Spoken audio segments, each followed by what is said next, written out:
Será que é pecado sofrer? Ou que o sofrimento seja um sinal de pecado em nossas vidas? Quero começar lendo o texto de 1 Pedro, capítulo de número 1, verso de número 7, para que a prova de vossa fé, muito mais preciosa do que o ouro que perece e é provado pelo fogo, se ache em louvor e honra e glória, na revelação de Jesus Cristo. 1 Pedro, capítulo de número 1, verso de número 7. Não é mais segredo a ninguém que em todos os lugares há pessoas amarguradas, decepcionadas e frustradas e feridas com o evangelho da prosperidade, do bem-estar, que dizem e determinam a sua palavra tem poder. Como se a própria palavra tivesse o poder de curar as pessoas. A afirmação de que eu vou ser curado pode trazer a mim o benefício da cura, ao invés de ser o poder da palavra de Deus ou o poder de Deus atuando no ser. Esse evangelho também é conhecido como o evangelho do pensamento positivo e das palavras positivas. Se eu disser algo, logo esse algo vai acontecer na minha vida. Se eu disser vou ficar curado, logo então eles dizem que a pessoa vai ficar curada porque está determinando algo, está profetizando algo em nossas vidas. Quando não é isso que o Evangelho nos ensina. O Evangelho nos ensina é que somos curados pelo poder de Deus.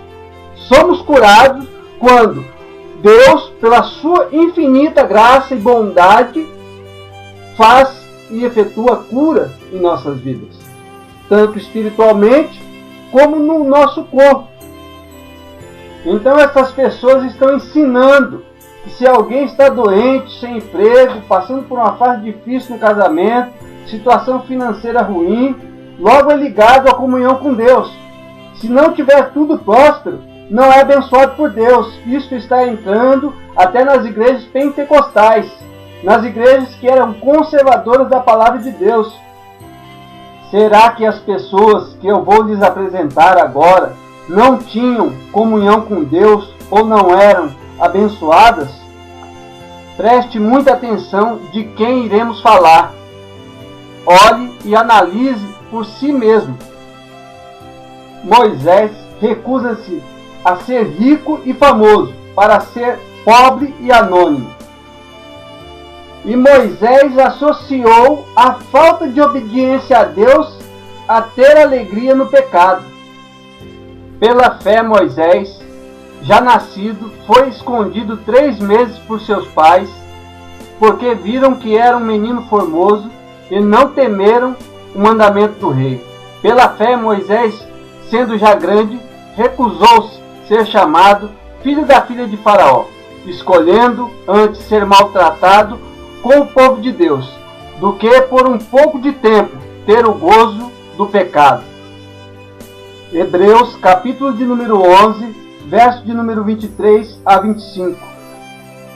Alguns anônimos sofreram por amor a Deus, e outros experimentaram escárnios e açoites e até cadeias e prisões. Foram apedrejados, cerrados, tentados, mortos ao fio de espada, andaram vestidos de pele de ovelhas e de cabras, desamparados, aflitos e maltratados. Hebreus, capítulo de número 11, verso de número 36 a 38. A morte de Eliseu foi causada por uma doença, e Eliseu estava doente da enfermidade de que morreu. E Joás, rei de Israel, desceu a ele, e chorou sobre o seu rosto, e disse: meu pai, o carro de Israel e seus cavaleiros. Segundo Reis, capítulo de número 13, verso de número 14. Temos Jó como um dos maiores exemplos de pessoas que sofreram na Bíblia. Jó perdeu tudo, seus bens, seus filhos foram mortos, seus servos foram feridos à espada, perdeu a sua própria saúde.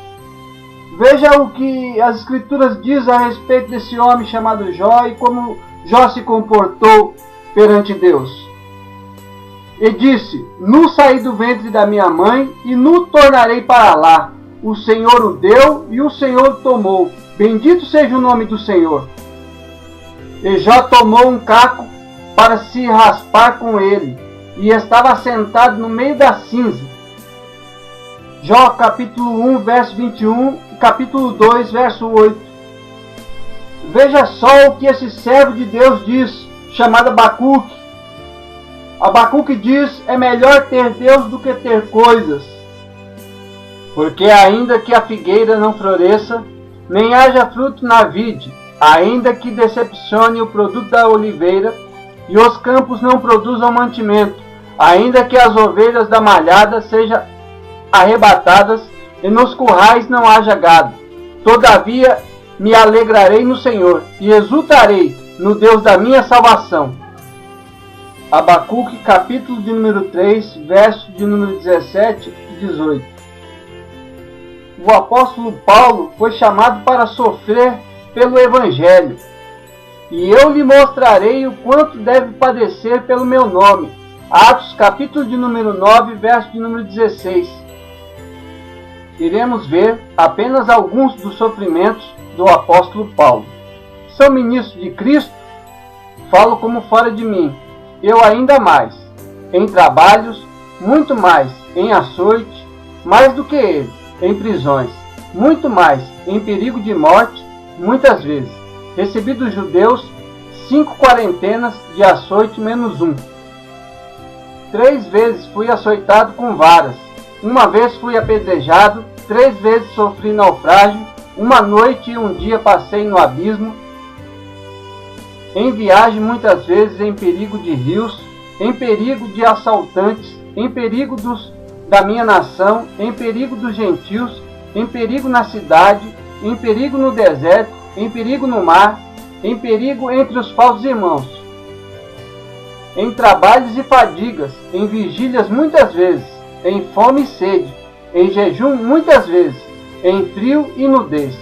Além das coisas exteriores, me oprime cada dia o cuidado de todas as igrejas.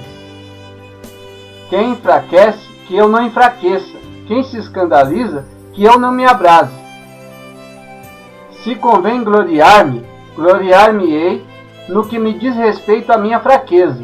O Deus e Pai de nosso Senhor Jesus Cristo, que é eternamente bendito, sabe que não minto. Segundo aos Coríntios, capítulo de número 11, verso de número 23 a 31. Timóteo também sofreu com problemas de enfermidade em seu estômago. Não bebas mais água só, mas usa um pouco de vinho, por causa do teu estômago e das tuas frequentes enfermidades. 1 Timóteo, capítulo de número 5, verso de número 23. Trófimo, assim como Timóteo, não foram curados pelo apóstolo Paulo. Por que será? Será que o poder era do apóstolo ou o poder era de Deus? Ou a vontade soberana de Deus estava acima do apóstolo e o apóstolo só fazia aquilo que Deus ordenava? O que vocês acham? Erasto ficou em Corinto e deixei Trófimo doente em Mileto. 2 Timóteo capítulo 4, verso de número 20. Também temos um irmão em Cristo de Paulo chamado Epafrodito. Ele era cooperador do apóstolo Paulo. Julguei contudo necessário mandar-vos Epafrodito, meu irmão e cooperador e companheiro nos combates, e vosso enviado para prover as minhas necessidades, porquanto tinha muita saudade de todos vós, e estava muito angustiado de que tivesse ouvido que ele estivera doente. De fato, esteve doente e quase à morte, mas Deus se apiedou dele, e não somente dele, mas também de mim, para que eu não tivesse tristeza sobre tristeza. Filipenses, capítulo de número 2, versos de 25 a 27. O próprio Senhor Jesus ensinou que o sofrimento faz parte da vida cristã e de todo ser humano. Era desprezado e o mais rejeitado entre os homens, homem de dores, experimentado nos trabalhos, e como um de quem os homens escondiam o rosto, era desprezado, e não fizemos dele caso algum. Isaías, capítulo de número 53, verso de número 3. E ao final sofreu, levando nossos pecados sobre si. Verdadeiramente ele tomou sobre si as nossas enfermidades, e as nossas dores levou sobre si. E nós o reputamos por aflito e ferido de Deus, e oprimido. Mas ele foi ferido por causa das nossas transgressões e moído por causa das nossas iniquidades. O castigo que nos traz a paz estava sobre ele, e pelas suas pisaduras fomos sarados. O próprio Senhor Jesus nos ensinou que a vida está acima das coisas. E disse Jesus: as raposas têm covis, as aves dos céus têm ninho, mas o Filho do Homem não tem aonde reclinar a cabeça. Mateus, capítulo de número 8, verso de número 20. Isso não quer dizer que Jesus não tinha uma casa para morar. Jesus não foi um nômade, uma pessoa que viveu alienada da sociedade, não. Jesus tinha um lugar aonde morar. Confira comigo. E Jesus, voltando-se e vendo que eles o seguiam, disse-lhes: que buscais? E eles disseram: Rabi, que traduzido quer dizer mestre, onde moras? E ele lhes disse: vinde e vede. E foram e viram onde morava, e ficaram com ele aquele dia, e era já quase a hora 10. Evangelho de João, capítulo de número 1, verso de número 38 a 39. O sofrimento faz parte da vida cristã. Com ele crescemos e amadurecemos e nos tornamos pessoas melhores para servir a Deus e ao próximo. Com as nossas experiências e com a palavra de Deus, podemos ensinar os fracos na fé ou aqueles que estão enfermos ou doentes ou passando por alguma necessidade, que Deus é a nossa força, Ele é a nossa fortaleza e Ele supre as nossas necessidades e Ele nos dá o pão de cada dia.